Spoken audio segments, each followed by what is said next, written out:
Grimlock. He has battled countless enemies across the universe, never concerning himself with trophies, only victories. He has proven difficult to capture and nearly impossible to defeat. When an enemy does manage to get the best of him, it's never for long. Uncaged and unleashed, Grimlock is concerned with only one thing: vengeance against those who would try to control him.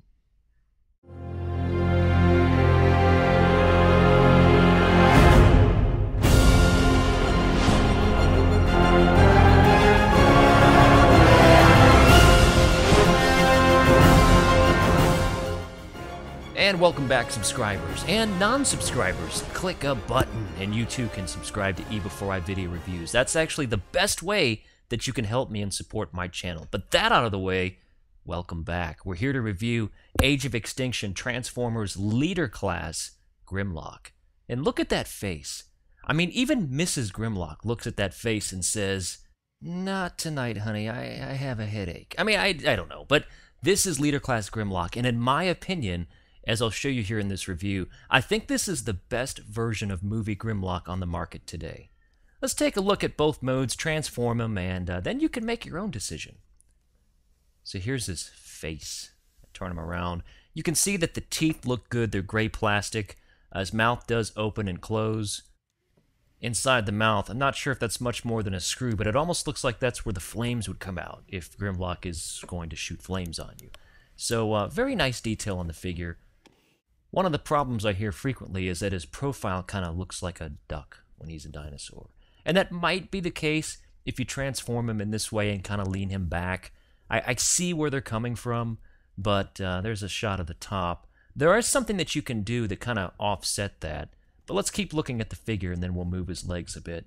So all the way around, I mean, he looks very tight, compact. There's not a lot of robot kibble anywhere, except for one place, and that's on the back of the claws.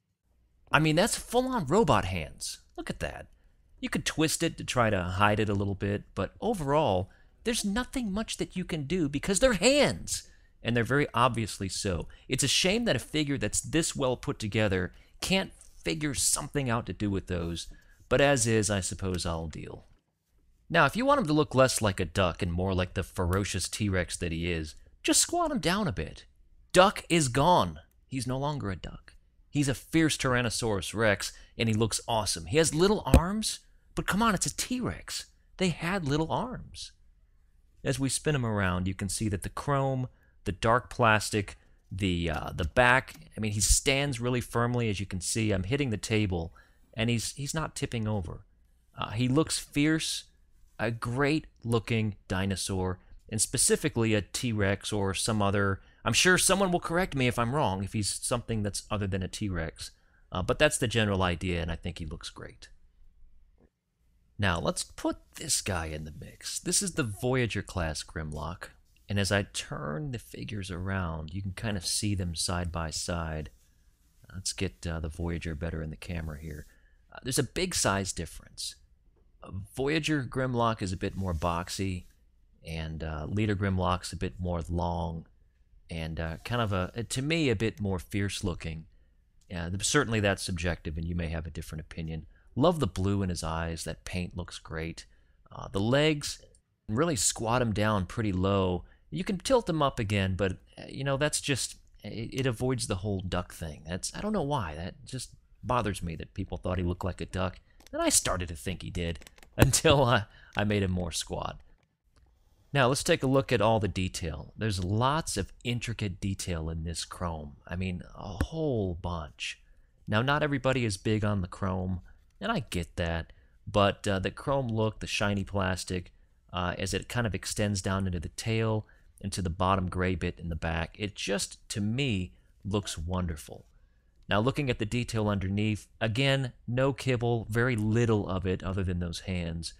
It really looks like this kind of electronic rib cage put all the guts inside and closed it in, and it really is an interesting look. Now, there's not a whole lot of articulation. The neck does move up and down, and part of that is due to transformation. You do get the jaw that opens up fairly wide. You can dislocate it like a snake, and he can eat a large rodent. Let's get a closer look at the face. There's that eye paint I referenced earlier. The eye paint looks great. I mean, it really, up close and from a distance, he's just got that blue life in the eyes, and that's pretty neat. Now the little dino arms, they articulate in two places. You've got the little hinge right there, and that does come off. So if you pull it hard enough, that piece is going to fall off. The other bit's bolted in. The legs are on a hinge. You can hear that hinge clicking. And they do stay in place pretty well despite the overall heft of the figure. Tail stays on fine, even though that piece does come off during transformation.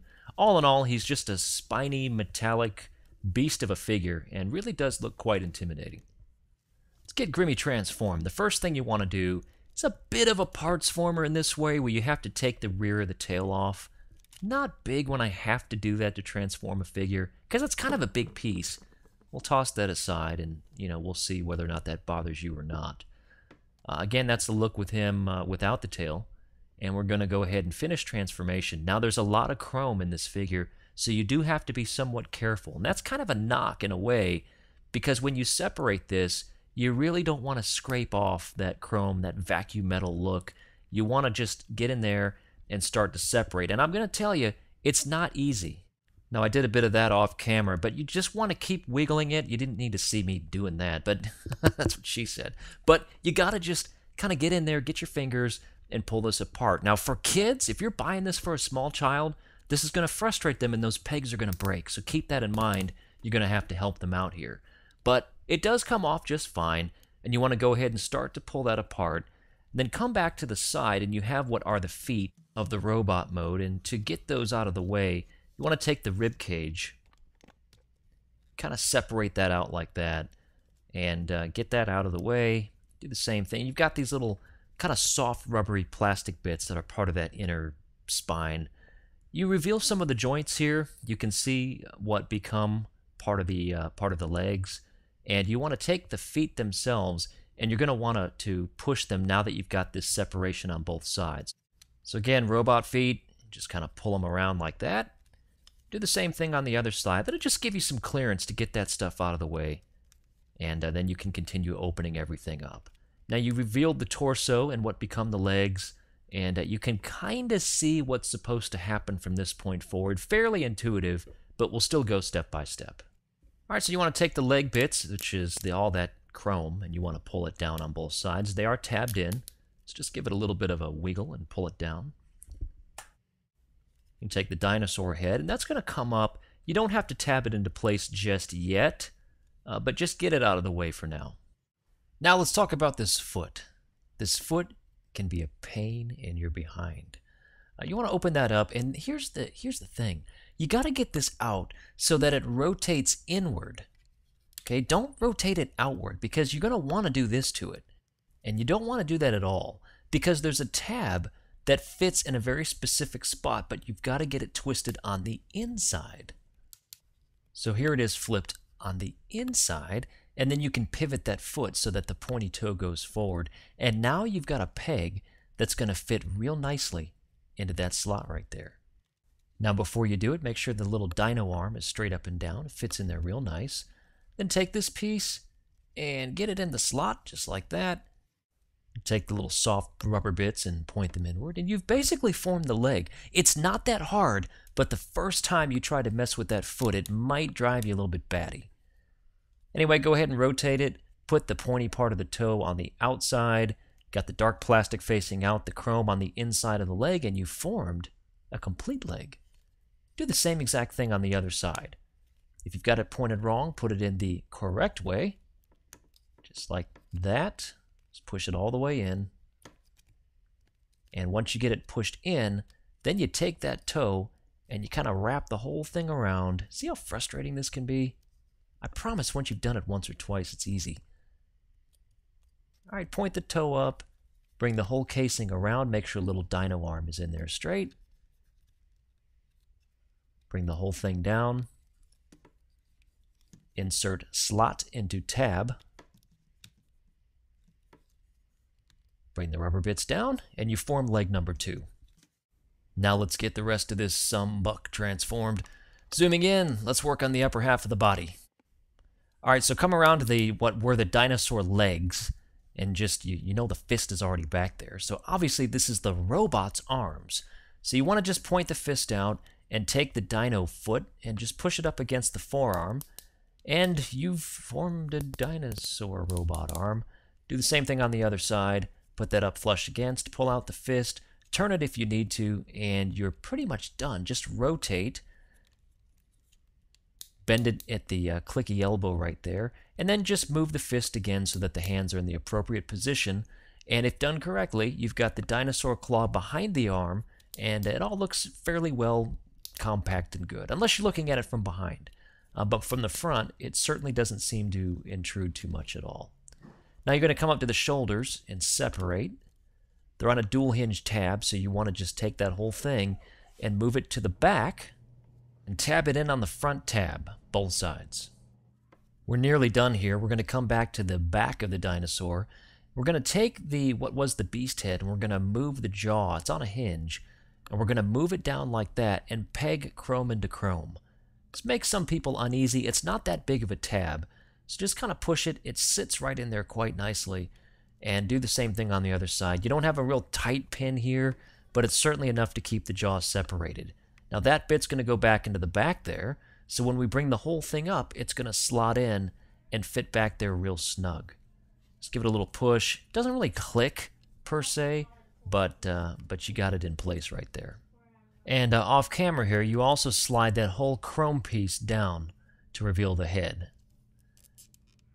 All right, I'm going to put the dinosaur heads behind and take these plastic bits and move them up and tab them in. You've got a small little bit right there, and you can see that you stick it in the tab and push it down. Attach his tail weapon and side armor, and here you have Grimlock in his robot mode. I'll tell you what, the designers, whoever designed this Grimlock, a lot of people say Michael Bay, a Bayverse, Baybot. I don't think Michael Bay designed this figure. There's a whole team of people involved in this, and what a beauty. I mean, look at those dinosaur Tyrannosaurus head, the chrome, the way the legs come down. This, to me, is the superior version of Grimlock that you can purchase for Age of Extinction. All the way around, you see that the side armor fits perfect on his arm, his tail armor. Minimal back kibble. The dinosaur heads, I kind of wish that maybe that was on the other side, where the blue eyes were facing, you know, the person he's looking at. But as is, it looks very, very nice. Very intimidating figure in this version of Grimlock. Yeah, there's his head up close. Actually, I like the way this looks. It's primitive yet modern. It really fits what this version of Grimlock is supposed to look like.